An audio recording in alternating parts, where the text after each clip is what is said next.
disebutkan oleh malaikat Jibril datang kepada Maria secara khusus. Nabi Bapak nggak ada. Oke. 1-0. Oke, makanya Yang kedua, Oke, Yesus makanya lahir kasih dari saya seorang kasih perawan. saya. Kelahirannya mujizat. Nabi Bapak enggak. Lahir 4 tahun setelah bapaknya mati. 2-0. Sekarang yang ketiga, Yesus sebagai manusia, dia bisa mencelitkan mata orang buta, menyembuhkan orang lepra, membangkitkan orang mati. Nabi Bapak bisa nggak lakukan itu? Kalau nggak bisa, 3-0. Pertanyaan yang keempat, sudah 3-0. Shalom Bapak Ibu dan saudara-saudara yang dikasihi Tuhan Yesus Kristus. Penyesatan memang ada, tetapi cilakalah mereka yang membuat penyesatan itu. Iblis hadir menyerupai domba, tetapi oleh hikmat dan kasih karunia Roh Kudus yang menyertai kita, dari buahnya lah kita boleh mengerti dari pengajaran-pengajaran yang diberikan kepada setiap orang. Kita simak setiap video yang ada dengan membuka hati, membuka mata, dan membuka telinga, supaya kita beroleh pengajaran dan pembelajaran dari setiap apa yang boleh kita simak. Tulis apa, dibaca apa, Munir? Kamu ini bikin malu aku aja. Ditulis apa, dibaca apa? Makanya aku bikin kalian ada tertulis apa isinya. Siapa yang mati di yang salib itu terkutuk. Nah, pertanyaannya Yesus matinya di mana? Kan tadi sudah jelas, berarti Pak. Dikatakan Rasul Paulus mengatakan dia yang tidak berdosa telah menjadi dosa dan menjadi kutuk bagi kita. Kalau Yesus segala dosa dan kutuk itu tidak ditimpakan kepada dia, makanya dia harus dipakai mahkota duri, Pak. Itu lambang kutuk. Ketika Tuhan di Taman Eden mengutuk semak duri yang dihasilkannya bagimu, itu dia sudah mengutuk tanah, Pak. Maka Yesus ada lambangnya, dia memakai mahkota duri. Itu dia menanggung kutuk dosa kita. Ya. Sama nggak perkataan Yesus dengan perkataan Paulus? Sama nggak dengan perkataan bapaknya Yesus? Sama nggak? Maksud lo? Kata bapaknya Yesus, dia adalah anak yang dikasihi. Nah, kata Paulus, betul. Ya ada yang terkutuk. Kan nggak sama itu. Bapak ini goblok apa gimana sih, Pak?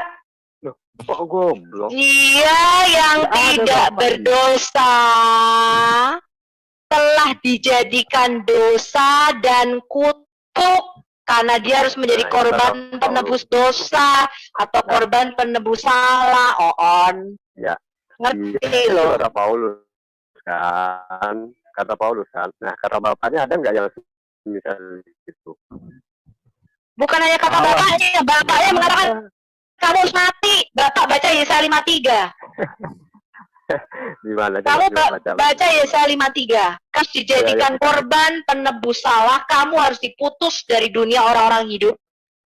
Kamu seperti domba yang perlu dibawa kepada pembantaian. Jadi bapaknya Yesus menyuruh Yesus dibawa kepada pembantaian. Mudeng, Bapak. Share screen Bu Sofi. Share. Ayatnya, ya, atau share log lah, gitu. Kalau nggak mau share log aja. Nanti bahkan ada yang kupertanyakan. Bukan, nggak ada ayat seperti itu, Pak. Mulai dari Kejadian 3:15 sudah ada. Ya, silakan. Iblis itu akan meremukkan tumit daripada sang Mesias. Dan itu terjadi di atas kayu salib. Mudeng ya? Itu yang iblis itu ya? Yang nyalib itu iblis. Betul. Berarti Anda harus berterima kasih kepada iblis itu. Karena betul. Kita harus berterima kasih kepada iblis. Betul, sama seperti kita sekarang, kalian kan dipakai oleh iblis. Ya, kalian dikatakan keturunan Ismail. Iya, kalian dikatakan keturunan Ismail itu akan menganiaya keturunan Ishak. Kalian anak-anak yang diperanakkan dengan sperma manusia secara daging akan menganiaya orang-orang yang diperanakkan secara roh. Loh, itu ada ayatnya. Dan kalian itu dipakai oleh iblis. Kalian dipakai oleh iblis untuk memperkuat iman kami. Itu sudah tertulis, Pak. Bahwa kalian yang membunuh demi nama Allahnya, kalian menyangka kalian berbuat bakti kepada Allah.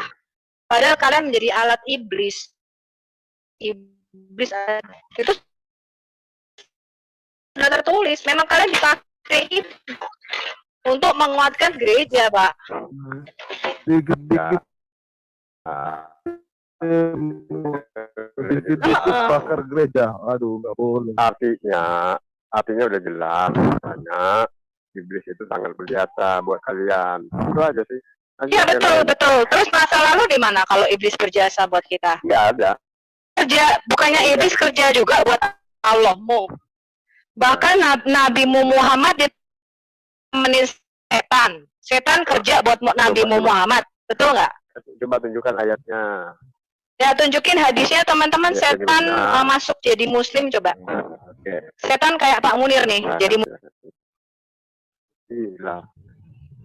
Kalau iblis berjasa, masalahnya di mana, Pak? Kalau setan lah. Iblis kan kerja buat Allahmu.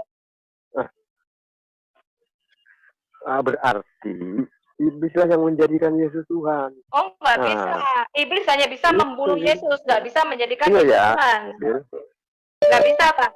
Iya, tanpa. Gini, Pak, Tuhan itu artinya penguasa. Untuk orang bisa diberikan kekuasaan, harus ada yang memberi. Harus ada orang yang berkuasa. Iblis dilucusannya, Pak. Justru dengan kematian Yesus di atas kayu salib itu, iblis dilucuti kuasanya. Iblis berjasa secara tidak sengaja. Dia pikir membunuh Yesus selesai.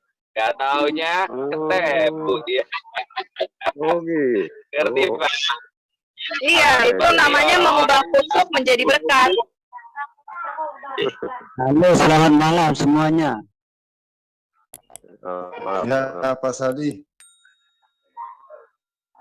Iya, Bang. Gimana nih, Bang? Itu sama dengan yang tadi dibilang.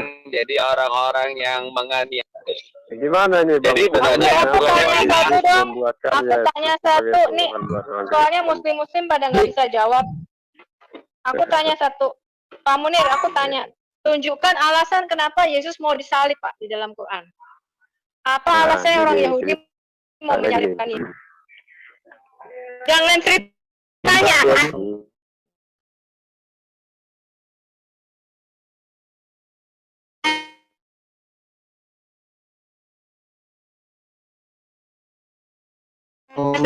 Dulu. Ya, Oke, ya. Record live. Enggak, ini udah di live-in kok. Oke, terus apa? Ada Bu, channel Bu Sophie itu. Udah. Tapi ingat ya, dari jam berapa tadi saya masuk, jam 6 sampai sekarang saya belum bisa bertanya. Cuma saya saja yang ditanya. Kan. Nah, tapi oke, sekarang saya akan jawab pertanyaan kalian. Ya. Tapi kalian itu harus menjawab juga, harus boleh aku bertanya. Tadi kan udah nanya, Pak. Tadi udah nanya, kita jawab soal perkawinan lu lari. Bukannya saya lari. Waktu itu kan saya ada acara di sini.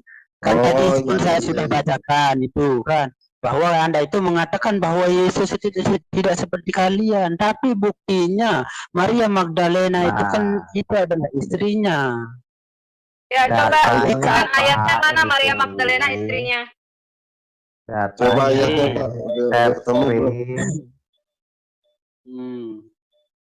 Mualaf loh, hadiahnya besar ini. Coba Pak.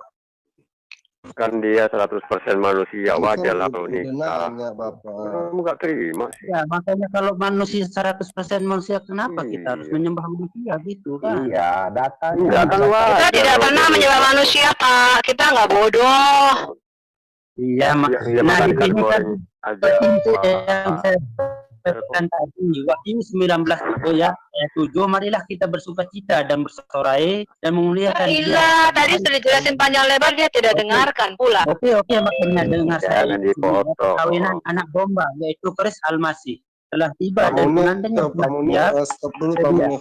Katakan, sudah, catatan anak domba adalah terjemahan dari kata lain, bukan? Nah, yang kedua, nah, lalu siapakah istrinya?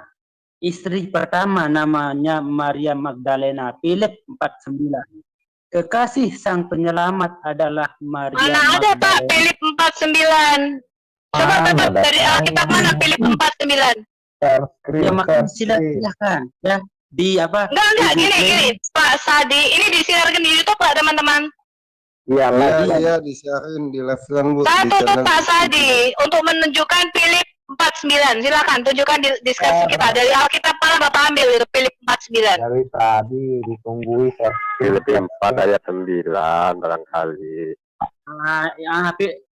Pokoknya di sini dikatakan ya Philip 49 gitu. Tidak ada Pak, kitab Kristen nggak ada yang namanya Philip, itu Injil palsu Pak, itu manuskrip palsu. Bapak tunjukin dari Kejadian sampai Wahyu. Di sini sudah di sini dijelaskan ya menurut perjanjian baru. Kalau Bapak saya ambil dari ayat-ayat setannya Salman Rushdie, Bapak terima nggak? Nah, saya ambil referensi dari ayat-ayat setan Salman Rushdie, Bapak oke nggak? Oke, makanya nanti itu gampang saya akan jelaskan. Tapi sekarang bukan Pak, Bapak itu mengambil sesuatu dari kitab yang kita nggak imani gitu loh. Udah. Ya. Seperti Bapak itu menggodai orang Kristen tapi ngambil dari kitab Mahabharata. Nah makanya dari sini sudah kelihatannya bahwa ajaran-ajaran Yesus itu sudah dirubah oleh kalian. Itu kan. Itu contohnya, katanya Yesus itu tidak pernah sejak kapan orang Kristen pakai kitab Philip Pak? What? Sejak kapan orang Kristen pakai kitab Philip? Oke, makanya sekarang kalau memang ini tidak ada, kenapa mesti harus ada ya? Yang kedua namanya yaitu Lydia, sumber naskah Laut Mati. Sedangkan mana datanya Pak? Itu omonganmu aja Pak dari tadi. Wahyu 19 yang tadi itu. Ini ngomong kan sudah dari tadi. Ya, sudah membuktikan bahwa Yesus itu adalah manusia seperti kita. Nah itu. Jadi Yesus itu bukan Tuhan. Nah itu. Saya tanya, Yesus manusia. Yesus sama Muhammad besar mana, Pak? Ya. Kalau kita masalah kalau kita akan bicarakan itu lebih besar Nabi Muhammad SAW, lebih mulia lebih mulia Muhammad. Saya tanya, kalau lebih mulia Muhammad, kenapa pada waktu Muhammad lahir kok nggak ada malaikat Jibril datang kepada Aminah?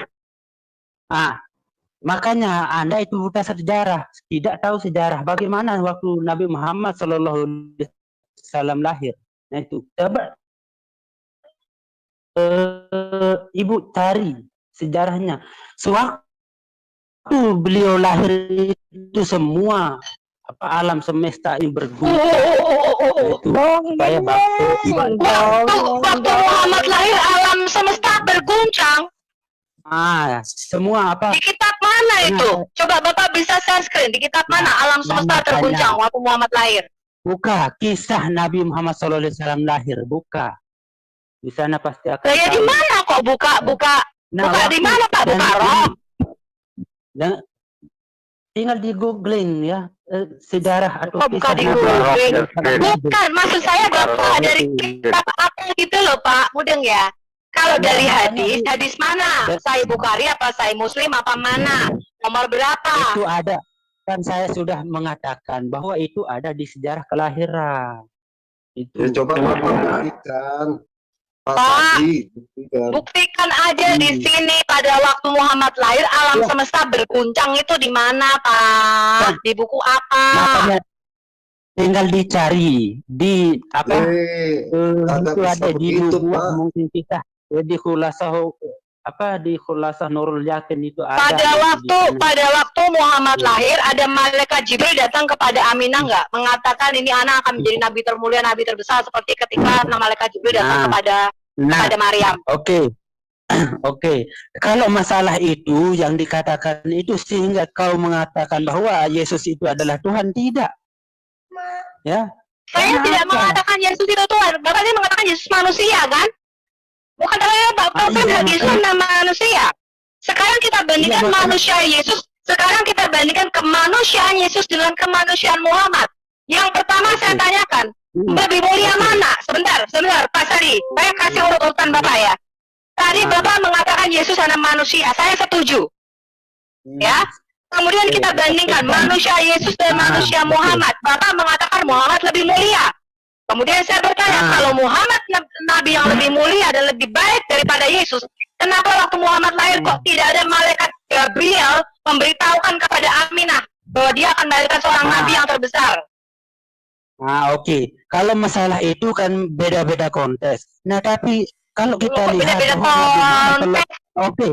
Dengar saya makanya. Nah, dengar saya. Itu artinya kelahiran Muhammad sama dengan kelahiran Bapak sama kelahiran saya, nggak ada bedanya. Oke. Ada malaikat Jibril yang datang ke ibu saya juga waktu Sophia lahir. Dengar. Kalau masalah Jibril itu ya tidak ada masalahnya, tapi bila berarti 1-0. Dengar saya. 1-0. Ya, Muhammad lahir seperti Anda dan saya lahir seperti manusia biasa. Yang kedua, 1-0. Ya, berarti Bapak. Sebentar. Bapak akui dulu. Ada nggak malaikat Jibril datang ke Muhammad lahir? Tidak. Saya akui, tapi sekarang saya akan tidak. 1-0 menang Yesus. Sekarang kita bandingkan yang kedua. Saya tanya lagi. Saya tanya, bagaimana Muhammad bisa lahir 4 tahun setelah Bapak? Nah, oke. Makanya saya akan jelaskan semua. Diam ya. Oke. Dengar saya. Sekarang dari mana, logika dari mana Anda mendapatkan bahwa orang yang lahir sesudah 4 tahun ayahnya mati itu adalah sejarah yang konyol. Yang sebenarnya baca kitab-kitab Anda. Bapak baca kitab-kitab sejarah. Bapak baca kitab sejarah Muhammad ya. Jelaskan kenapa Muhammad bisa lahir 4 tahun setelah bapaknya mati. Iya, makanya itu salah. Itu sejarah yang salah, yang sebenarnya ada 4 bulan, bukan 4 tahun. Kalau dari 4 tahun siapa yang mensetubuhi? Siapa yang mensetubuhi kalau 4 tahun? Berarti nggak mungkin ya Pak, ada orang hamil 4 tahun ya, nggak mungkin ya? Betul? Nggak mungkin. Tapi menurut ulama-ulama Bapak, kehamilan itu bisa 4 tahun, bisa sampai maksimal 12 tahun. Ayo loh. Itu kan. Oke. Kalau seperti itu pasti ada suaminya. Kalau sudah mati siapa yang mensetubuhi dia sampai 4 tahun? Coba. Logika enggak? Kalau Muhammad anak siapa Pak? Muhammad. Oke, sekarang saya tanya.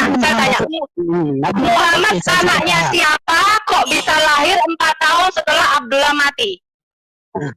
Makanya makanya sejarah yang konyol, sejarah yang salah yang mengatakan bahwa 4 tahun. Yang benar adalah 4 bulan. Berarti Ibn Katsir, Jalaluddin As-Suyuti, Al-Waqidi, goblok semua ya Pak ya, itu orang-orang penulis itu ya? Iya, masa? Pintar Pak Sahdi ya? Sophie tadi bilangnya bukan 4 tahun tapi 4 bulan. Betul Pak, datanya dari mana 4 bulan Pak?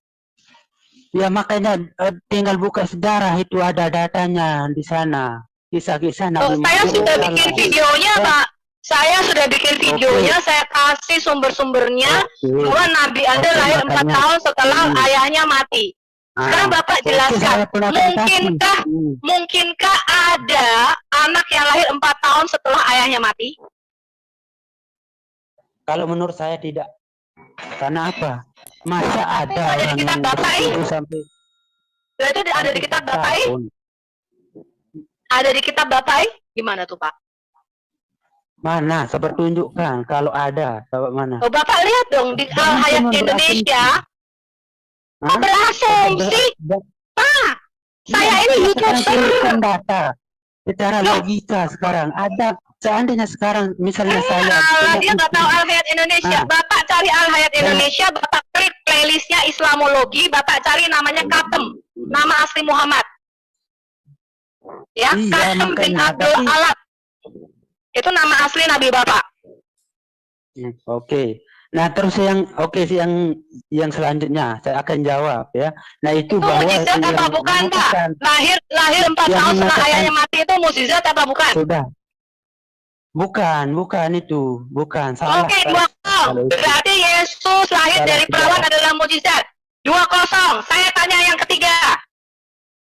Nabi Bapak bisa membangkitkan orang mati, menyembuhkan orang sakit lepra, mencelikkan mata orang buta, berjalan di atas air, membuat hidup burung-burung, memberikan kehidupan, tahu apa yang tersembunyi, apalagi ya, mengubah air menjadi anggur, kemudian menyembuhkan orang sakit ayan, mengusir setan-setan, bisa nggak lakukan seperti yang Yesus lakukan? Nah, oke. Sudah 2-0 loh nih Pak, kalah loh Pak, Nabi Bapak 2-0. Oke, Anda boleh mengatakan bahwa itu adalah penilaian Ibu sendiri kan, tapi saya belum menjelaskan semuanya itu. Tapi penilaian orang saya aja nggak bisa membangkitkan orang mati kok. Emang Bapak bisa membangkitkan orang mati? Bapak bisa mencelikkan mata orang buta yang sejak dari lahir. Bapak bisa menyembuhkan orang lepra. Hah? Bapak bisa membuat burung-burungan dari tanah, kemudian Bapak memberikan kehidupan di dalamnya. Bapak tahu apa yang saya sembunyikan di dalam rumah saya? Saya dengar saya. Bapak bisa berjalan di atas air enggak? Bapak bisa mengubah air menjadi anggur? Saya itu orang debat, enggak tahu orang. Bapak bisa mengubah air menjadi anggur? Ini adalah Kristen. Apakah ini cara Roh Kudus mengajar kalian? Hah? Nggak usah ngomong begitu Pak. Udah 2-0 nih Nabi Anda kalah. Sekarang saya tanya, manusia Yesus yang bisa membangkitkan orang mati, bukan penilaian saya, itu ada di dalam Quran. Bukan penilaian saya, itu ada di dalam Quran Bapak. Yesus sebagai manusia biasa, tadi yang pertama, kelahirannya sudah dinubuatkan, dan kedua, kelahirannya disebutkan oleh malaikat Jibril datang kepada Maria secara khusus. Nabi Bapak nggak ada. 1-0. Oke, makanya yang kedua, Yesus lahir dari seorang perawan, kelahirannya mukjizat. Nabi Bapak enggak. Lahir 4 tahun setelah bapaknya mati. 2-0. Sekarang yang ketiga, Yesus sebagai manusia, dia bisa mencelikkan mata orang buta, menyembuhkan orang lepra, membangkitkan orang mati. Nabi Bapak bisa nggak lakukan itu? Kalau nggak bisa 3-0. Pertanyaan yang keempat, sudah 3-0 ya Pak? Sudah 3-0 nih, kalah nih Pak Nabi Anda sebagai manusia. Pertanyaan saya yang keempat, Yesus mati, dikuburkan, bangkit pada hari yang ketiga. Nabi Bapak bangkit dari kematian nggak? Sudah 3-0 nih Pak? Kasih orang ngomong. Kalau mau bertanya, kasih orang ngomong. Jangan dengar sendiri. Ya, itu sama artinya dengan bodoh. Ya, itu sama artinya dengan bodoh. Kalau memang mau bertanya, mau menilai, kasih orang. Oke, saya ngomong. Sudah 3-0. Nabi Bapak nggak bisa menyembuhkan orang lepra. Nabi Bapak tidak bisa membangkitkan orang mati. Sekarang yang keempat, Yesus mati dan bangkit pada hari yang ketiga. Nabi Bapak bisa nggak bangkit dari kematian? Oke, makanya izinkan saya untuk menjelaskan. Jika Anda itu ingin berdebat sehat dengan saya, izinkan saya untuk menjawab. Jangan menang sendiri. Ya, silakan jawab. Silakan jawab. Sudah 3-0 masalahnya nih. Oke, yang pertama ya, yang seperti Anda katakan tadi, bahwa Nabi atau Yesus itu ya, Anda mengatakan wah didatangi oleh Jibril, kan? Ya, benar. Nah, sekarang Isa di dalam Al-Quran juga didatangi oleh Jibril. Itu. Ini orang rada bego atau gimana? Sama katanya pendebat terhebat. Yo, makanya sekarang Isa nih, teman-teman nggak dengan Yesus. Logikanya nggak jalan. Ini gimana nih? Kata pendebat terhebat, Nathan Sofiatul. Ya, makanya saya pun sudah begini. Pendeta. Saya jawab. Saya bisa jawab. Boleh. Jawab boleh. Saya yang jawab boleh. Kamu itu tidak kurang cerdas. Tuh dengar. Saya yang jawab. Kurang cerdas. Saya yang akan menjawab, boleh enggak? Walaupun saya kurang cerdas, saya disembuhkan Tuhan dari penyakit yang dokter katakan tidak ada obatnya. Sekarang begini, kebanyakan kalau ada menjawab, boleh enggak? sekarang, Iya. oke, dengar saya. Sekarang menurut Kristen itu apakah Isa Al-Masih di dalam Al-Quran itu sama dengan Yesus atau enggak? Gimana? Nah, sekarang saya mau tanya. Saya Romli yang akan menjawab, boleh enggak? Sofiatul, saya mau debat sama Sofiatul yang katanya. Silakan jawab. Oke, sekarang begini. pertanyaan saya dulu. Begini, Bang Sofiatul, sebentar bang, saya jawab bang. Sebentar bang, saya izin menjawab 1 menit. Jadi silakan. Berdasarkan kitab Tarikhul Yaqubi, 2 halaman 5, berdasarkan kitab Biharul Anwar, ya, 15, hitung 5%. bab 3 halaman 231, 248, juga berdasarkan kitab Sirah Halabi. Silakan touch screen. Saya gak bisa share screen, saya orde lama, saya bacakan saja. Makanya saya bacakan, ya, dengarkan 1 menit. Ya, bahwa kita ketahui dari sejarah yang seperti disebutkan tadi, bahwa ketika lahirnya baginda Nabi Muhammad SAW terjadi keajaiban yang tidak dimiliki oleh 124.000 nabi ketika kelahirannya, yaitu antara lain. Bentar, dengarkan. Saya tanya nama 124.000 nabi tadi ya Pak ya? Iya, dan beberapa menaranya runtuh. Kedua, api tersiap padam. Kenapa? Dia bisa kalau kamu terbahas. Jangan ngerocos begitu kalau dialog dengan saya. Akademi sedikit kok sih. Saya nggak dengar, Bapak ulangi. Apa tadi yang runtuh Bapak bilang? Masya Allah. Ya, makanya dengarkan. Dinding istana Khosru retak dan beberapa menaranya runtuh. Dinding istana Khosru? Ya, sebentar. Apa hubungannya itu Pak? Sebentar. Memang Muhammad lahir di mana? Kok bisa dinding istananya roboh? Itu Muhammad lahirnya di mana? Saya membaca kitab belum selesai, jangan kamu begitu. Satu-satu dulu. Istana Khosru itu letaknya di mana? Kemudian Muhammad lahir di mana? Kok bisa dinding istananya roboh dihubungkan dengan kelahiran Muhammad? Makanya dengarkan dulu saya jelaskan, ya. Jangan nyerocos begitulah, ya. Tanda-tanda alam, ini saya sebutkan lagi. Tanda-tanda alam yang mengikuti kelahiran baginda Nabi Muhammad SAW berdasarkan literatur yang sudah saya sebut barusan, antara lain, ya, dinding istana Khosru retak dan beberapa menaranya runtuh.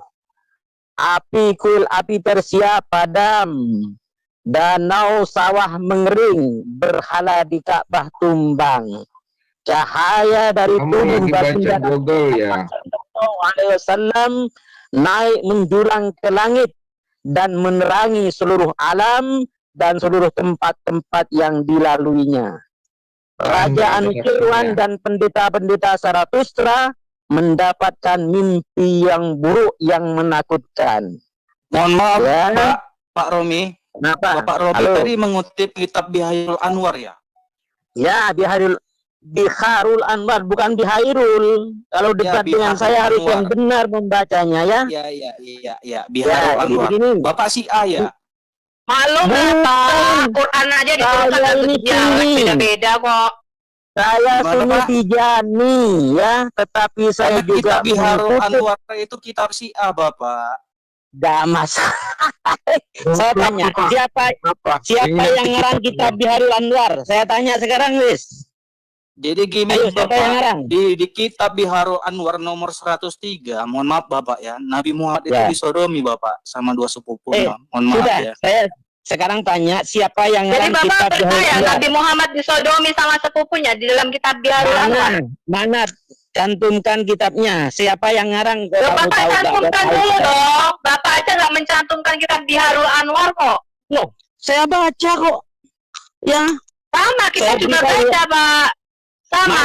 Tadi Tuan Bill mengatakan, loh, Bapak nggak usah ngomong cantumkan, Bapak aja nggak cantumkan kok. Emang Bapak baca halaman 103 tadi yang dikatakan Tuan Bill?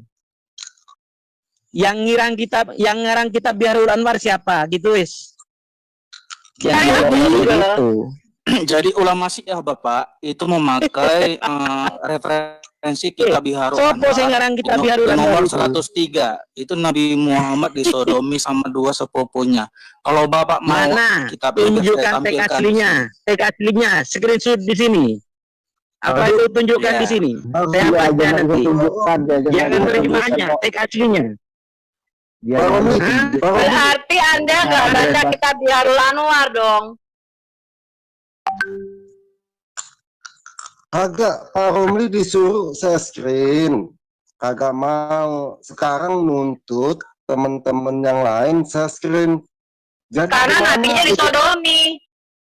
Tapi begini teman-teman, begini saya begini aja, kita tanggapin begini. Tadi kan sudah 3-0. Nah, tadi dikatakan bahwa Nabi Muhammad lahir terjadi alam semesta berguncang, terjadi menara-menara itu runtuh, ada kekeringan. Artinya kelahiran Nabi Muhammad ini membawa bencana. Iya, membawa bencana. Sedangkan Yesus Kristus lahir itu berita sukacita. Artinya bencana, amin. Dengar, musibah itu bukan bencana, dengar. Tapi pada saat itu orang-orang Yahudi itu menyembah di sana. Itu sebenarnya suatu dia lahir. Kekeringan itu Pak, itu berarti kan langsung padam. Menara roboh, terjadi kekeringan. Terjadi bencana alam dong. Karena sinyal saya habis. Begini, Nabi Muhammad ini mau menjawab baik literasi. Menjadi pembawa bencana. Oke, begitu saja. Ayo tunjukkan literasinya mana? Tadi saya sudah nunjukkan sendiri. Anwar, kamu nggak tahu. Gedung-gedung runtuh waktu Muhammad lain, menara runtuh. Terjadi bencana, kekeringan, musibah semua. Anwar tuh. Dengar. Nggak usah tahu Ramli. Ya, calon neraka, ya, lu tadi mengatakan nabimu pembawa bencana waktu dia lahir. Benar nggak itu nabimu pembawa bencana? Siapa yang membawa bencana? Itu bukan pembawa bencana. Tapi tempat itu adalah tempat-tempat para orang-orang kafir itu memuja. Itu sebabnya sewaktu beliau lahir, api yang tidak pernah padam 1000 tahun itu langsung padam. Itu bukan bencana. Loh, tanah kering itu gimana, Pak? Iya, tanah kering gimana? Betul. Siapa yang ngarang Biharul Anwar? Sudah 3-0 kalah ya. Terus sekarang nabimu masih mati kan? Nabimu masih mati kan? 4-0. 4-0. Di mana 4-0-nya yang pertama? Beliau lahir itu. Yesus Kristus sekarang bangkit dan ada di surga. Nabimu masih mati. 4-0. Para malaikat dan dibawa ke tempat suatu tempat. Beliau dikainkan oleh namanya lu'lu'in, namanya yaitu kain dari surga yang paling harum.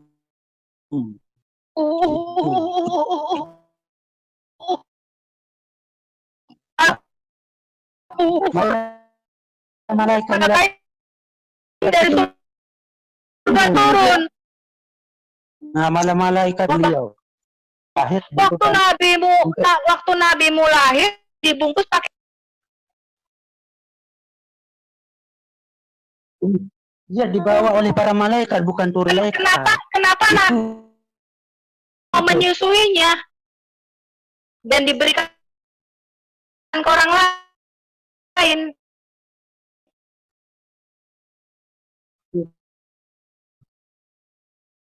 Karena kenapa? Bantu sama dong kayak anak gue.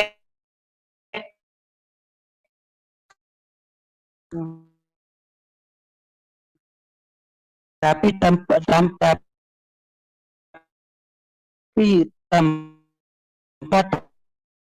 hinanya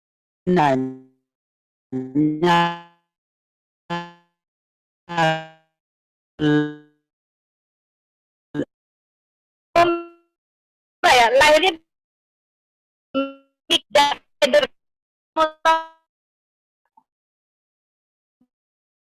empat ayat 7 kamu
akan dipindahkan negeri kerajaan itu ke negeri bangsa lain. Mana Pak? Nabi lahir di Mekah tuh ayat berapa?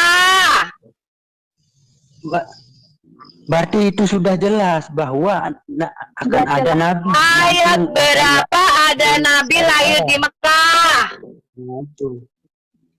Kan ibu jago Alkitab. Kan tinggal dicari. Kamu yang ngeklaim ya, kamu yang membuktikan. Kalau saya tuh nggak ada, Mekah itu tidak pernah ada sampai abad keempat. Kata Mekah tidak ada di dalam Alkitab kita. Bapak tunjukin. Di dalam Alkitab yang mengatakan Mekah itu adalah Makkah di sana. Baca, ya. Baca di sana ada kata Makkah. Tuhan, Tuhan, ini kayak orang Lombok. Ya Tuhan, ampuni aku Tuhan. Yesus, ini orang Lombok kayak gini semua nih. Yo, bukan semua orang Lombok tidak cerdas. Semua orang Lombok itu cerdas. Makanya saya itu sudah berapa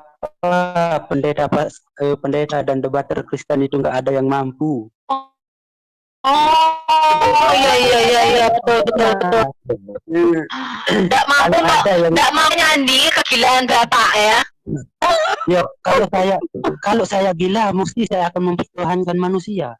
Tapi saya itu waras, itu sebabnya saya mempertuhankan Tuhan yang menciptakan. Oh enggak, kamu mempertuhankan batu hitam, makanya kamu sujud 5 kali menghadap ke batu hitam. Sekarang tunjukkan mana dalilnya. Tunjukkan dalilnya mana. Dalilnya, kamu tadi nggak tunjukkan saya mana ada nabi lahir di Mekah, tunjukkan dalilnya. Memang, tapi itu kan ada sudah mengatakan bahwa kerajaan itu. Tunjukkan ada nabi lahir di Mekah, mana dalilnya? Tunjukkan. Dengar. Dan juga Yesus berkata. Jangan Yesus. Bapak tadi mengatakan ada nubuatan nabi, seorang nabi lahir di Mekah. Tunjukkan dalilnya.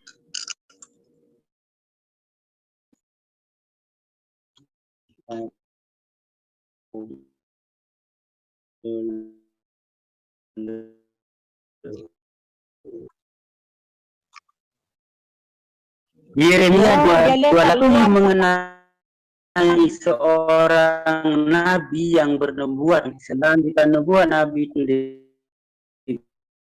digenapi, maka barulah ketuhanan bahwa nabi itu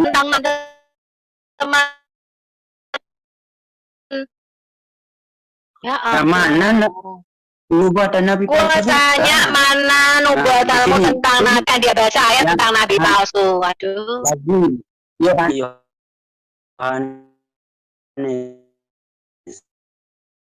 Islam aku tinggalkan. Islam aku tinggalkan atas kamu. Coba teman-teman Yohanes 14:1 kok bunyinya Islam aku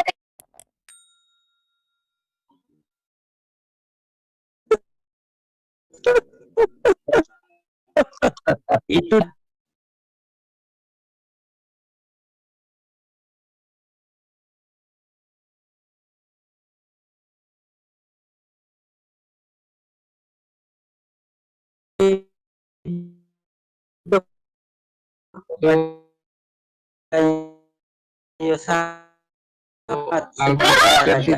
sendiri. Ya, Yehoshafat. Pantas Pak, tidak ada pendeta yang mau debat sama Bapak.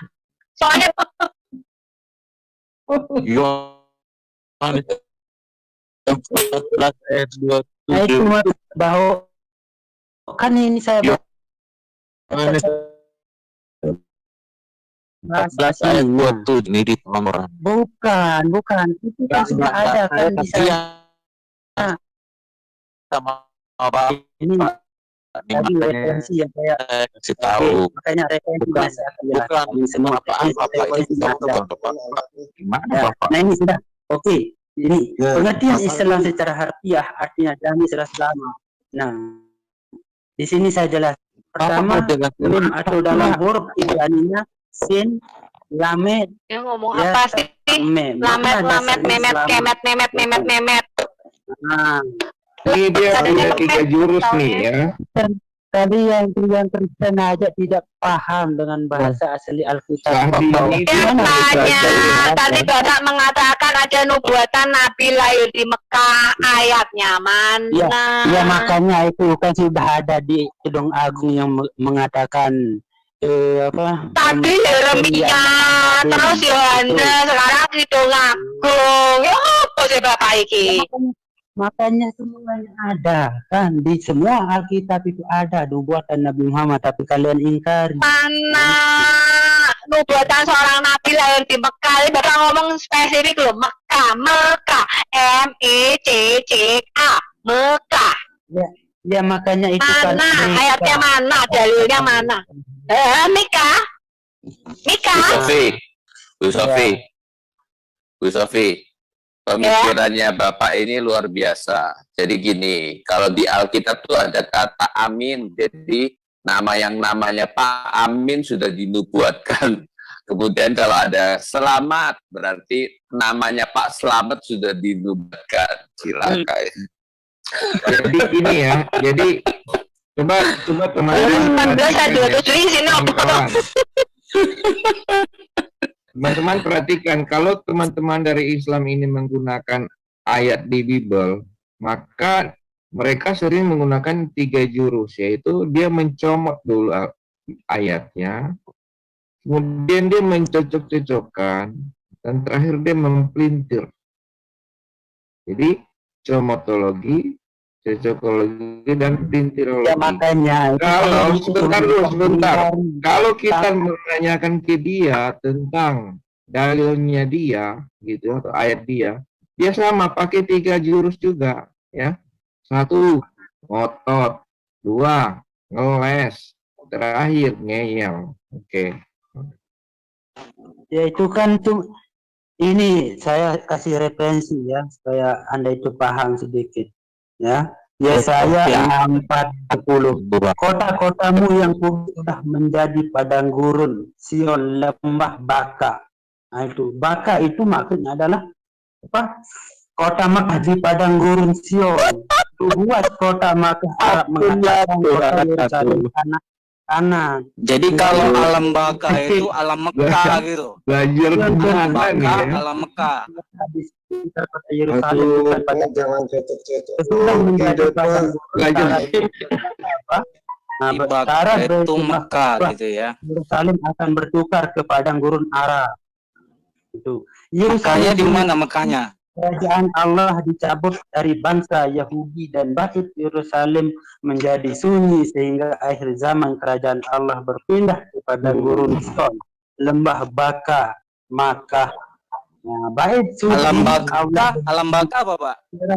Sumur mata air Zam-Zam di padang gurun Sion, tempat lembah baka, lembah bait suci Makkah, lembah bait haram, lembah raja, lembah paran, lembah berkata. Mazmur 86. Luar biasa nih falasinya ya, kesesatan berpikirnya. Lembah baka, lembah kota suci Makkah di padang gurun Sion, mereka membuat tempat yang bermasalah. Ini Bapak udah kacau sekali nih. Nah, itu. Tunggu Pak. Tunggu. Iya, Bapak nubuat itu Bapak ambil dari kitab mana, Pak? Nah, itu pasti dari kitab Taurat, Zabur, dan Injil. Tadi dia ngomong kitab Philip, coba bayangin. Kitab Philip 49. Iya, Philips yang lampu itu kan, Bu. Nah, sekarang apakah Anda mau kitab Samsung? Apakah Anda mau mencari ayat-ayat ini? Loh, Anda bawa kitab dari mana? Kitab entah berantah Anda bawa ini, lalu Anda ngaco sekali. Ya kan Gini loh Pak, itu ayat bukan ngomong Mekah, Bapak ngomong Mekah. Bukan ngomong Muhammad, Bapak ngomong Muhammad. Lalu kita ngingkari apa, Pak? Jadi gini ya. Makanya bahwa itu tadi katakan cocokologi. Ya, itu kalian sebagai pendengar harus periksa. Karena ternyata yang seperti Bapak ini banyak gitu. Jadi bukannya benar-benar ada data itu. Kemudian Yohanes 14 ayat 27, kalian silakan baca, cari Alkitab tuh gampang di-download. Kemudian kalian baca dari semua bahasa, sampai ke bahasa Yunani, bahasa Inggris, bahasa apapun yang kalian bisa, kalian lihat. Kemudian kalian terjemahkan. Kalau Anda kata kalian mau coba lihat yang Latin, kalian masuk ke Latin, kemudian kalian terjemahkan pakai Google Translate. Kalian lihat yang Bapak ngomong ini adalah benar atau tidak. Jadi kita serahkan kepada seperti itu untuk diperiksa gitu. Karena kita merasa lucu bahwa memang benar-benar nggak ada. Tadi dia ngomong Yohanes 4 ayat 27, betul. 14.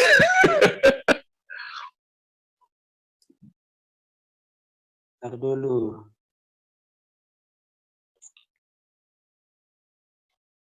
Loh, Yohanes 14 ayat 27 itu damai sejahtera ku tinggalkan bagimu.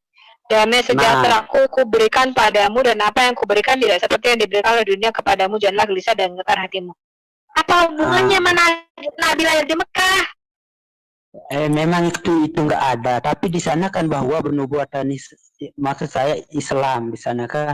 Kalau masalah itu sudah dijelaskan bahwa kerajaan Israel itu akan dipindahkan ke bangsa lain, yaitu bangsa apa? Yaitu bangsa Arab. Nah di sana. Damai sejahtera aku tinggalkan bagimu, katanya Islam, teman-teman. Gini loh Bu, jadi berarti gini kan saya ngomong kalau ada kata amin, kalau ada kata amin di Alkitab berarti semua yang namanya Pak Amin itu sudah dinubuatkan. Itu cara pengertiannya Bapak. Jadi kalau begitu ada ngomong damai sejahtera, berarti itu adalah Islam, karena kan mereka menganggapnya Islam adalah damai. Jadi oh ini sedang bicara Islam. La ilah. Jadi nggak boleh ngomong kata yang sama. Ngomong kata yang sama berarti itu Islam. Mana bisa begitu? Iya, makanya itu kan cuman kalian yang salah-salah tafsir. Nah, kalau kita akan membicarakan atau akan membahas tentang bahasa aslinya, dan kita nggak perlu ditafsir. Itu damai sejahtera Tuhan yang Tuhan berikan di dalam hati kita. Itu damai sejahtera. Hubungan kita sudah diperbaiki dengan Tuhan. Bukan penafsiran kalian. Sebenarnya nggak penafsiran, gue ngalamin. Gue tuh ngalamin Roh Kudus. Nggak perlu ditafsir, mengalami Tuhan, tau nggak? Roh Kudus dari mana? Kalau cuman bisa ngetes Ini loh Pak, kalau saya ngomong Bu Sofi dari mana? Bu Sofi lagi makan apa? Saya lagi makan pengalaman rohani yang aku alamin kok.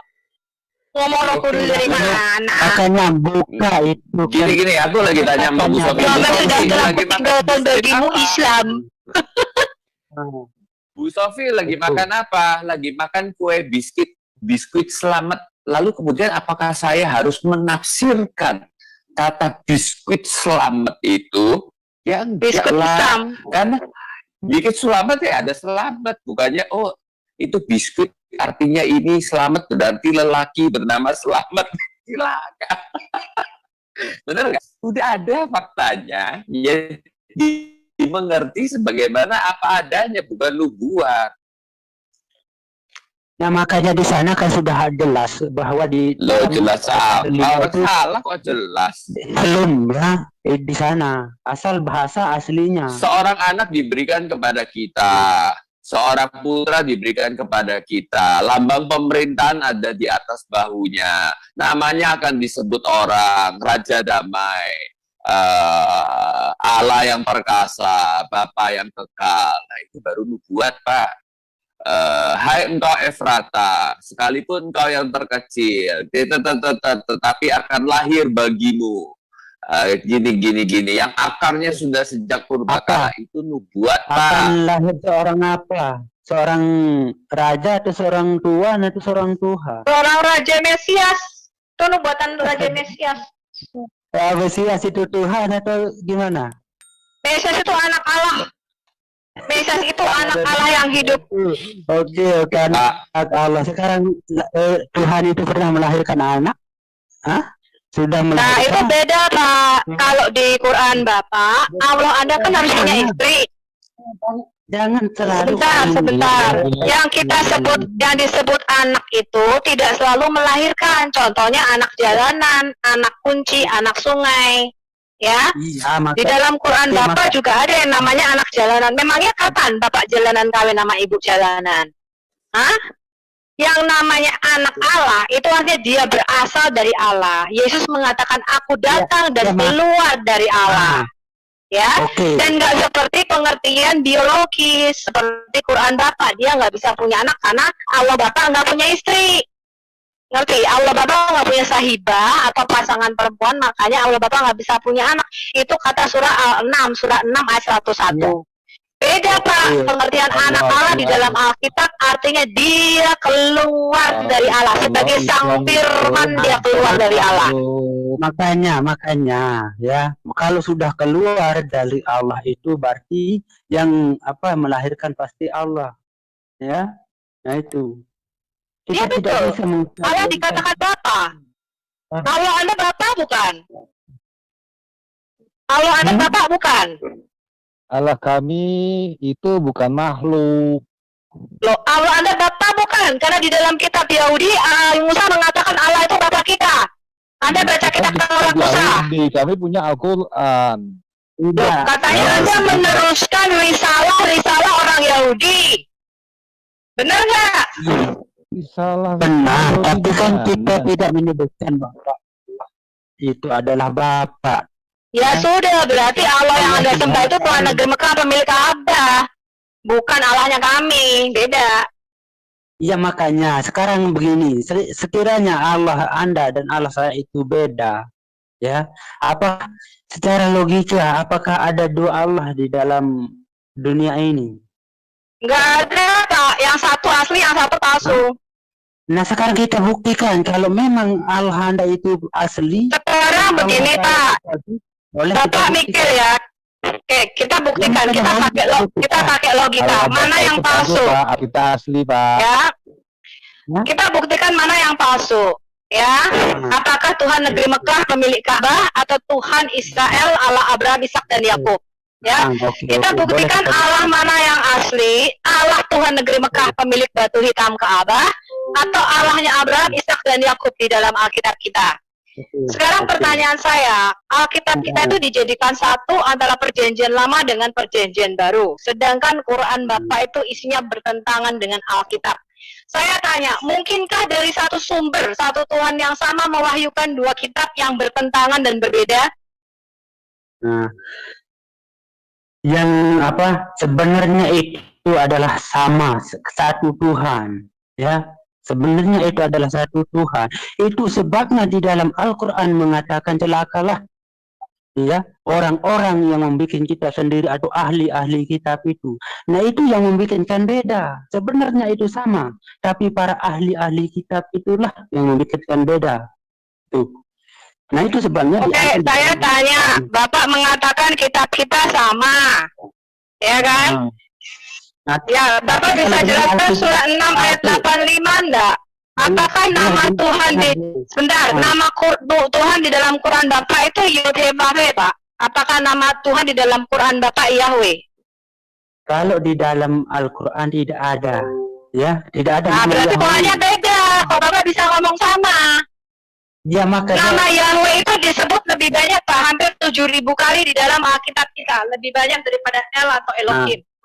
Itu adalah nama pribadi daripada Tuhan Allah Abraham, Ishak, dan Yakub. Kok bisa di dalam kita Bapak jadi Tuhan negeri Mekah pemilik Ka'bah, itu gimana ceritanya, Pak? Kapan Banjaran Kubur Merah ganti nama? Allah Ibu itu dari bahasa apa? Pengertian daripada Yahweh itu apa? Coba. Ada nggak artinya Yahweh itu, coba? Ada nggak artinya? Kalau memang saya belum dijawab. Kalau kita berasal dari Tuhan yang sama, Bapak menyembah Tuhan yang disembah Musa nggak? Iya. Bapak menyembah Tuhan yang disembah oleh para nabi nggak? Iya. Lah kenapa namanya beda? Itu loh pertanyaan saya, Pak. Kok mewahyukan dua kitab yang bertentangan? Saya sudah bilang tadi, yang membedakan itu, yang merubah itu adalah para ahli kitab seperti Paulus.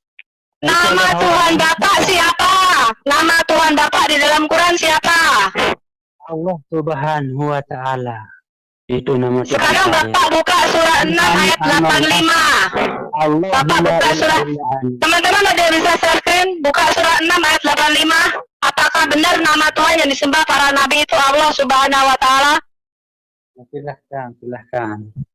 Tapi sekarang kalau ada yang bisa sendiri, siapa sih hostnya? Saya bisa share screen nggak ini? Bisa Bu, itu cuma saya nggak ada itunya apa? Cari di quranwall.com.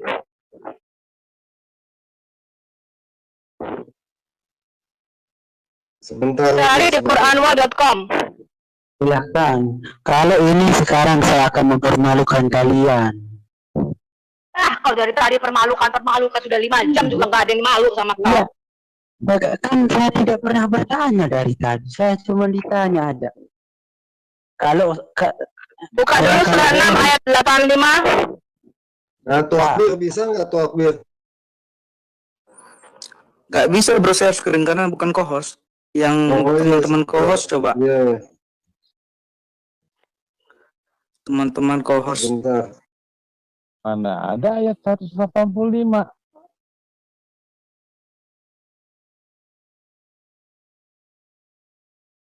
Ya udah. Biasa yang buka. Ya. Ayatnya.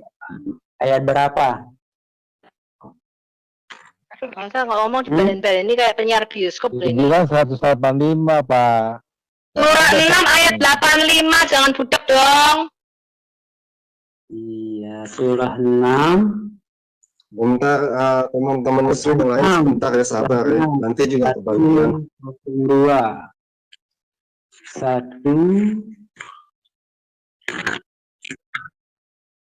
102.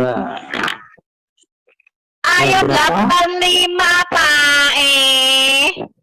Ayat 8 kan tadi surah 6 ayat 85.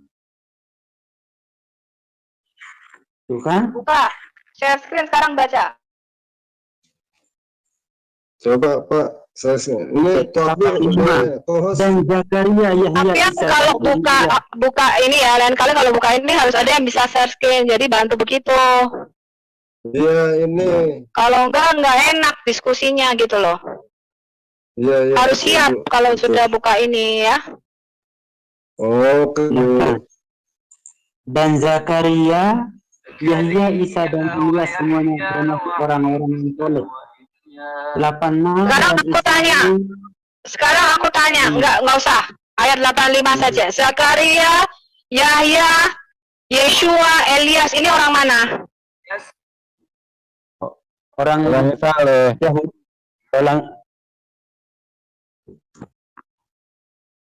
Orang mana?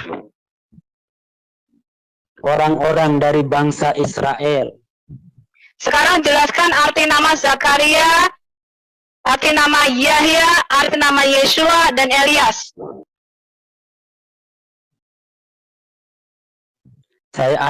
saya artikan namanya. Nggak tahu dia itu. Halo. Gimana sih saat ini? Nggak paham-paham. Aduh. Dan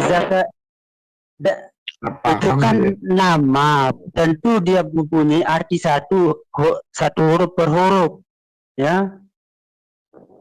Kalau kalimatnya dengar baik-baik, Pak Sandi. Ya, makanya silakan. Zakaria.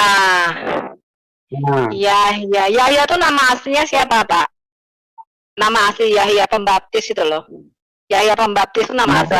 Kalau dibaca apa di bahasa Ibrani mungkin apa ya? Yohanes, kurang tahu saya kalau namanya Yohanan. Namanya Yohanan the Ermezer atau Yohanan Pembaptis atau pencelup.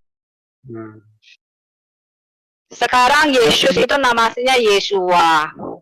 Ya, Ilyas itu Elia. Nah, Bapak jelaskan arti nama-nama tersebut.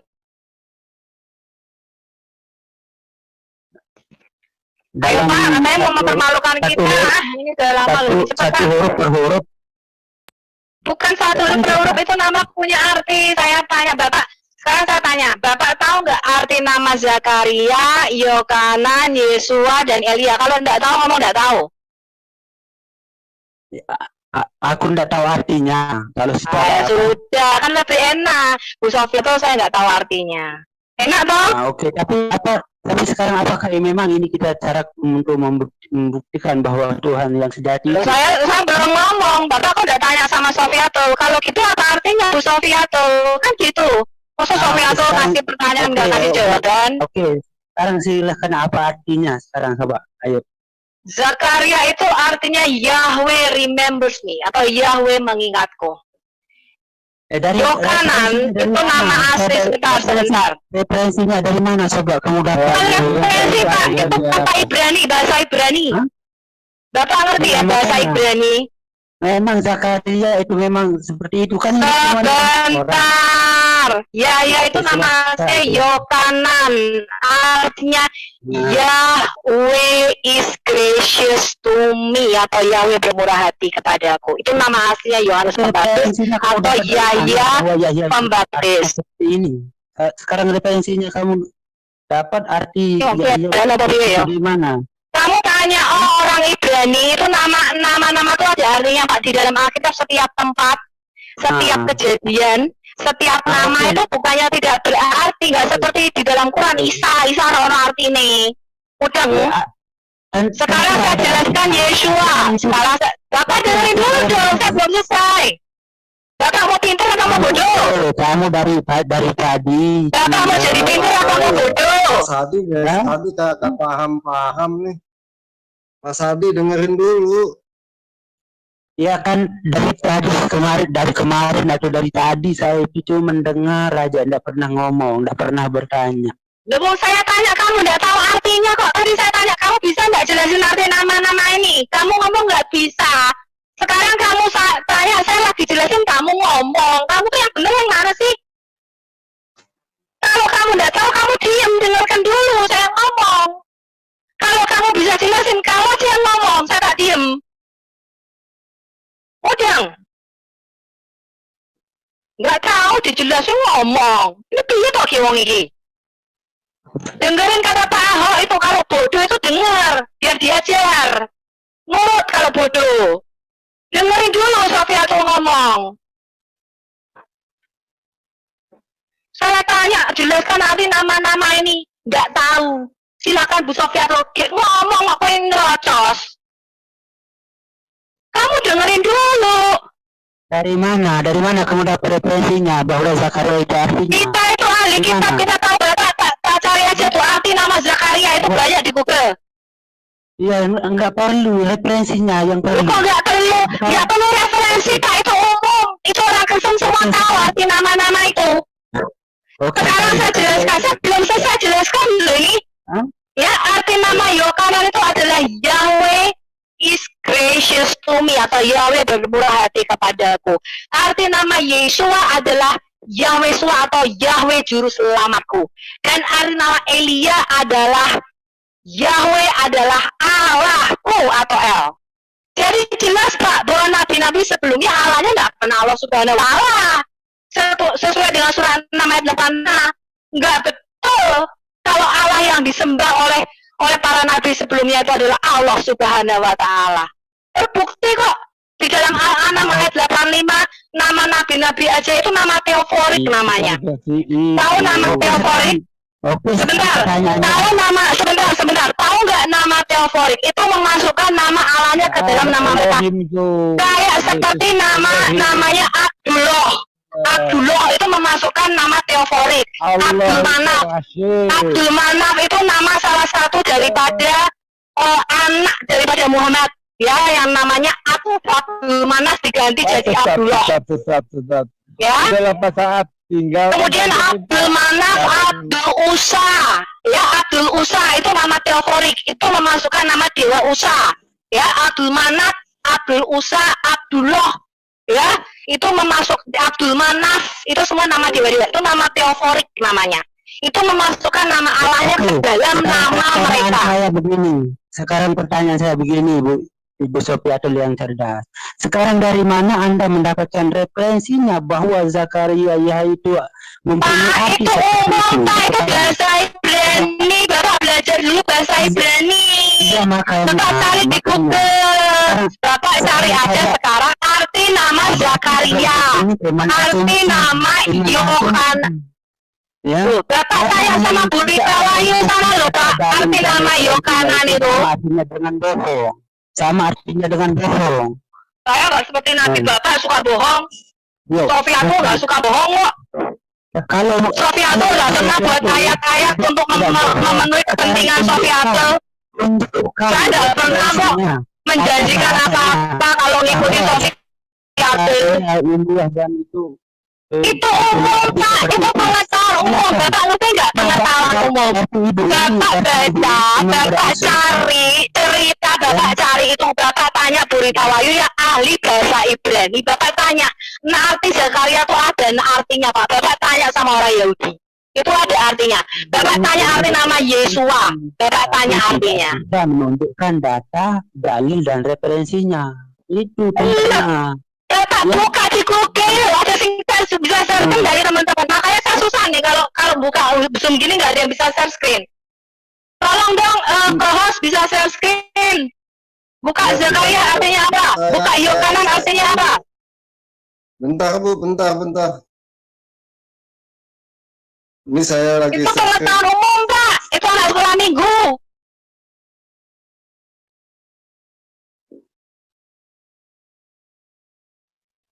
Bentar tuh. Zakaria means. Tapi nama Zakaria.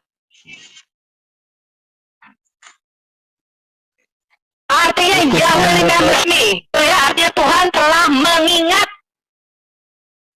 Tahu nggak? Oke, sekarang referensinya dari mana, Sobat? Sekarang yang Tuhan dari mana sih Pak? Ini nama Ibrani Pak. Bapak mungkin enggak? Oke. Zakaria itu orang Ibrani Pak. Ibraninya yang mana? Coba seperti itu. Kalau kita bicara bahasa yang ini umum Pak. Ini umum bahasa Ibrani umum Zakaria Pak. Tapi ibu ini tidak bisa membuktikan. Loh, itu Tuhan itu Yahweh Pak. Itu Bapak nggak tengok itu artinya Tuhan telah mengingatku. Nah, sekarang Zakaria, ya. Zakaria. Bapaknya Zakaria. Artinya Yahweh. Bapak tahu nggak? Sebentar.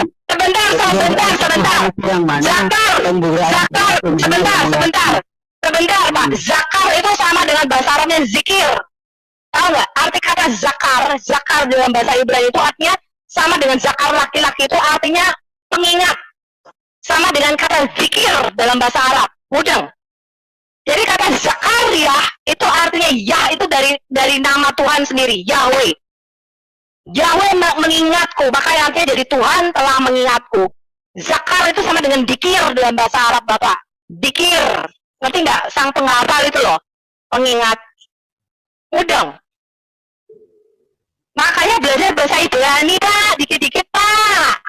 Semua nabi-nabi Bapak 24 nabi itu orang Yahudi. Cuma satu yang orang Arab.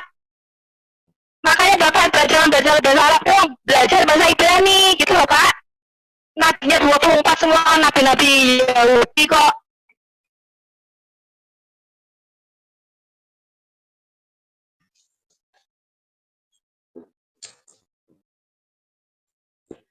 Pak Sadi dari tadi kagak pernah kasih unjuk data. Sekarang minta sama Bu Sofiatul data.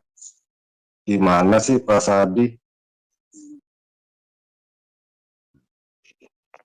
Terbukti ya. Kemudian kalau Yeshua gampang ya, karena kalau kita bicara Lukas dan di Matius saja sudah tahu ya bahwa ketika malaikat Gabriel datang kepada Maria, engkau harus menamai anak ini Yeshua, yang dan dialah yang akan membebaskan umatnya dari dosa mereka. Jadi Yeshua itu artinya juru selamat.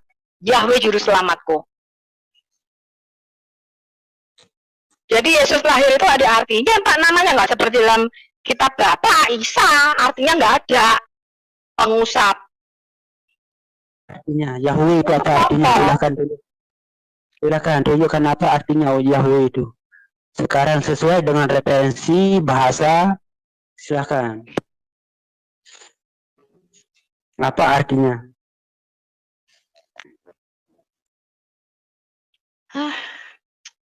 Silakan Bu, yang cerdas. Boleh mau jaga ali debat. Iya makanya, silakan. Karena saya. Nah, berarti sudah terbukti ya Pak? Sudah terbukti dari Al-An'am ayat 85 bahwa Tuhan yang disembah nabi-nabi sebelumnya tidaklah bernama Allah Subhanahu wa taala. Ya? Ya sekarang silakan Yahweh itu apa artinya?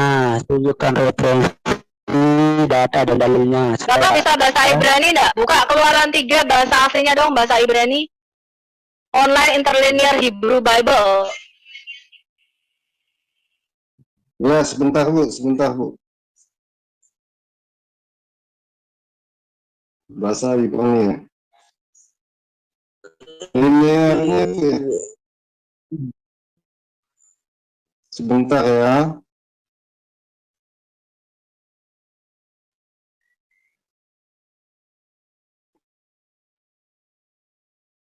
Bukannya di HP agak susah sih.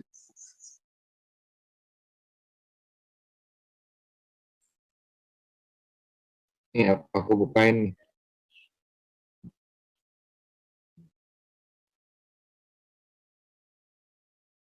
Keluaran 3 Bu ya. Ya, Keluaran 3.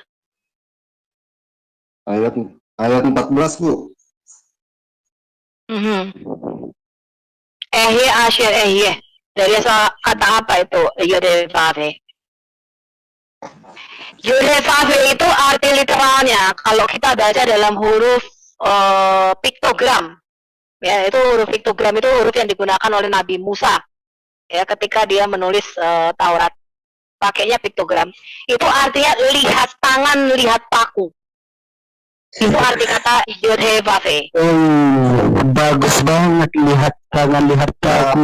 Indah sekali nama Tuhan. Dulu penjelasannya Pak. Memang ya, kalau kita nulis pakai piktogram ya. Ya dia nggak paham sih sejarah tulisan dan bahasa. Masa Tuhan sehina seperti itu arti namanya? Kok Tuhan hina? Yang hina Tuhanmu. Yo, kalau saya mengartikan nama Allah itu tidak sehina seperti nama Tuhanmu. Tuhan kami tidak pernah hina, Pak. Tuhan kami turun dari manusia dan menebus dosa kami. Tuhan kami tidak hina. Itu makanya kalau Anda mengatakan bahwa Tuhan itu turun sedih. Kami tidak perlu keliling 7 kali dengan telanjang untuk mencium batu hitam. Kami tidak hina seperti Anda. Ya. Kami tidak perlu telanjang dengan keliling 7 kali untuk mengampuni dosa, Pak. Tuhan kami telah menebus kami di kayu salib. dari dosa. Makanya itu kehinaan Tuhan, tidak maha kuasa Tuhanmu. Loh, yang hina itu kalau keliling 7 kali ngelilingi batu terus nyium-nyium batu baru dosanya dihapus, itu hina. Itu bukan hina karena Tuhan tidak pernah menghinakan dirinya untuk menjadi manusia. Jadi telanjang keliling batu itu nggak hina, Kak? Ya. Hah? Ya, makanya siapa yang telanjang? Ada yang telanjang nggak? Coba lihat. Loh, Bapak nggak tahu kalau tawaf itu tadinya dengan telanjang sampai sekarang pun masih hanya dililit kain aja. Nah, makanya kan dia mempunyai kain ihram, bukan telanjang. Itu kain. Nah, tapi kan tidak pakai underwear. Hah? Kan nggak pakai dalaman. Memang, tapi itu katanya teman-teman nggak pakai dalaman. Bukan telanjang. Dan dia keliling pun dia bukan mengelilingi Tuhan seperti Tuhan yang dikelilingi dan dibaca orang. Berarti betul ya banyak pelecehan seksual ketika di Mekah ya. Yang cerita-cerita di YouTube itu betul ya? Di YouTube mana coba? Itu banyak yang cerita-cerita, banyak yang dilecehkan di Mekah. Kamu jangan ngeles, ya jangan ngeles ya. Untuk mengambil ke YouTube ke ini. Coba lihat. Saya nggak pernah ngeles, saya cuma tahu dengar dari cerita-cerita orang yang katanya sudah pernah naik ke Mekah banyak dilecehkan. Mendengar cerita orang, kan? Ya iyalah lah, ngapain gue telanjang keliling-keliling? Kurang kerjaan dong gue. Tidak ada orang yang telanjang. Pakai underwear enggak, pakai baju daleman enggak, saya tanya. Kamu pakai baju daleman enggak? Oke, makanya sekarang kalau saya ikut kamu pakai baju daleman enggak? Apakah dia ikut kamu pakai underwear enggak? Kamu pakai daleman enggak? Yang dikatakan telanjang itu yang tidak mempunyai. Kamu pakai underwear enggak? Kalau saya tentu pakai. Oh, tadi kenapa kamu ngomong nggak pakai? Kamu tadi kayak aku yang budak apa yang marah? Tadi dia ngomong nggak pakai daleman kan?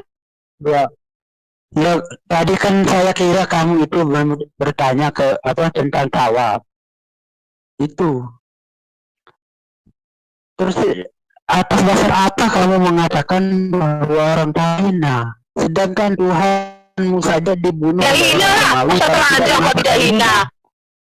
Loh, kamu nggak baca hadis? Orang-orang pagan Quraisy dulu kalau tawaf telanjang, wanita-wanita itu juga telanjang mengelilingi Ka'bah. Bukan orang pagan Quraisy sebelum masuk Islam. Lah ya iya, kok kamu terusin gitu loh. Adatnya kok kamu terusin, ayo. Yang tidak kita mengikuti itu secara telanjangnya mungkin. Oh, yang tidak diikuti telanjangnya. Tapi pakai baju daleman enggak? Tapi pakai baju daleman enggak? Tapi kalau orang yang tawaf sekarang itu dia memakai namanya kain ihram untuk pakai baju daleman enggak? Kalau kenapa jangan bicara otaknya mesum terus? Kenapa sobat tanya seperti itu? Dan apa lagi? Dia menghindar menjawab, itu sudah jelas. Ya bukannya menghindar menjawab. Karena apa sebabnya sobat Anda itu bertanya bahwa saya pakai dalam atau enggak? Coba apa alasannya? Apa atas dasar apa? Coba. Ada yang mengatakan dia sudah pernah naik haji ke Mekah, dia tidak memakai bra dan celana dalam.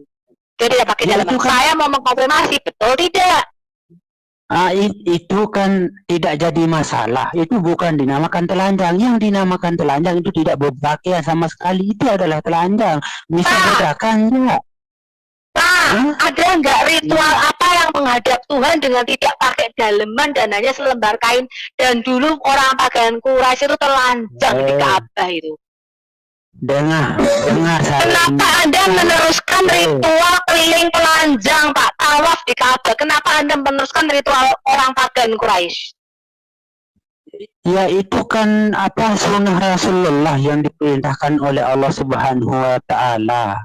Kan itu kan ritual pagan, Pak, ritual penyembahan berhala. Kenapa Anda teruskan? Itu bukan ritual pagan, itu bukan ritual Quraisy Sati, orang Quraisy. Laka omongannya Sati. Ya, ya Sadi, makanya. coba kasihkan ke temanmu aja, Sadi. Kamu nggak bisa debat kamu. Ya kalian nggak bisa debat, nggak bisa dengar orang Itu ngarahin pendeta orang. kemana-mana. Tapi Iya, makanya. caramu dari tadi ngawur, Sadi. Ya kalian yang ngawur, bukannya saya. Coba kalian. Pak Sadi, teman-temannya udah bilang tuh di chat, Pak Sadi baca. Bu Sofiatul beraninya sama yang nggak bisa debat, berarti teman-teman Pak Sadi bilang Pak Sadi nggak bisa. Gitu, Pak Sadi baca chatnya deh, itu bukan kata saya loh. Pak Sadi, baca chatannya deh. Teman-teman Pak Sadi yang bilang loh, bukan saya loh. Baca chatannya. Pak Sadi nggak bisa debat, gimana mau ngalahin, mempermalukan apologet Kristen. Teman-teman Pak Sadi aja bilang, Pak Sadi nggak bisa debat. Itu baca chatannya kalau saya bohong tuh. Saya ucapkan terima kasih telah menonton video ini sampai habis. Dukung terus channel Hati yang Gembira dengan cara like, komen, dan subscribe. Tuhan Yesus Kristus memberkati kita semua. Amin.